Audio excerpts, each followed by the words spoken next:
Assalamualaikum warahmatullahi wabarakatuh. Hai sahabat rumah belajar, apa kabar hari ini? Tetap semangat dan selalu jaga kesehatan. Pembelajaran kita kali ini yaitu berada pada tema 1,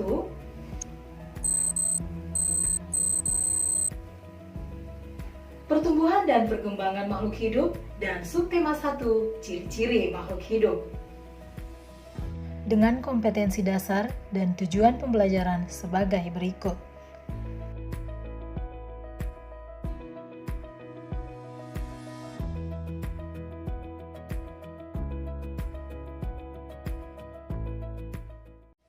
Ada banyak makhluk hidup di sekitar kita. Tahukah sahabat rumah belajar, apa saja yang termasuk makhluk hidup? Makhluk hidup meliputi manusia, hewan, dan tumbuhan. Makhluk hidup merupakan ciptaan Tuhan yang Maha Esa. Semua makhluk merupakan kekayaan yang harus kita syukuri. Perilaku bersyukur merupakan pengamalan sila pertama pada Pancasila, yaitu ketuhanan yang Maha Esa. Nah, sekarang kita akan mempelajari lebih lanjut tentang ciri-ciri makhluk hidup.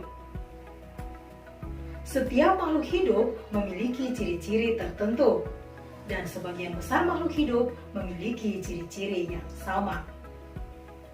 Ciri makhluk hidup yang pertama yaitu bernapas. Setiap makhluk hidup menghirup dan menghembuskan udara. Hal ini disebut dengan bernapas.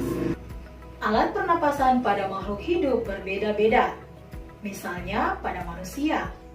Manusia bernapas dengan paru-paru. Kemudian, alat pernapasan pada cacing. Cacing bernapas dengan kulit. Selanjutnya belalang yang bernapas dengan trakea.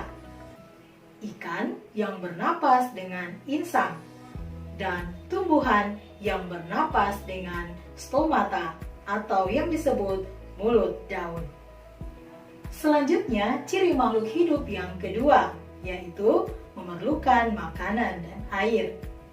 Manusia, hewan, dan tumbuhan memerlukan sumber energi makanan agar dapat bertahan hidup. Selanjutnya, ciri makhluk hidup yang ketiga, yaitu bergerak. Hampir semua makhluk hidup dapat bergerak secara mandiri. Manusia dapat melakukan berbagai macam gerakan, misalnya berjalan, melompat, dan berlari. Selanjutnya, ciri makhluk hidup yang keempat, yaitu tumbuh dan berkembang. Tumbuh artinya bertambah ukuran tinggi dan berat badannya. Sedangkan berkembang artinya semakin meningkat kemampuannya. Misalnya, manusia pada mulanya hanya digendong. Lambat laun mengalami perkembangan bisa merangkak, sampai bisa berjalan sendiri. Selanjutnya, ciri makhluk hidup yang kelima, yaitu berkembang biak.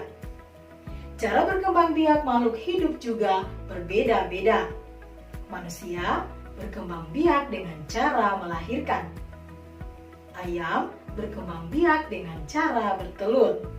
Sedangkan pohon mangga berkembang biak dengan biji. Selanjutnya, ciri makhluk hidup yang keenam, yaitu peka terhadap rangsang. Makhluk hidup memiliki kepekaan terhadap rangsang yang berbeda-beda. Misalnya, pada manusia, jika kulit kita menyentuh benda yang sangat panas, maka kita akan merasakan sakit. Contoh lainnya, pada daun putri malu yang jika disentuh, daunnya akan menutup. Nah, sahabat rumah belajar, demikianlah pembelajaran kita kali ini. Semoga bermanfaat. Sampai jumpa pada pembelajaran-pembelajaran berikutnya. Rumah belajar, belajar di mana saja, kapan saja, dengan siapa saja. Wassalamualaikum warahmatullahi wabarakatuh.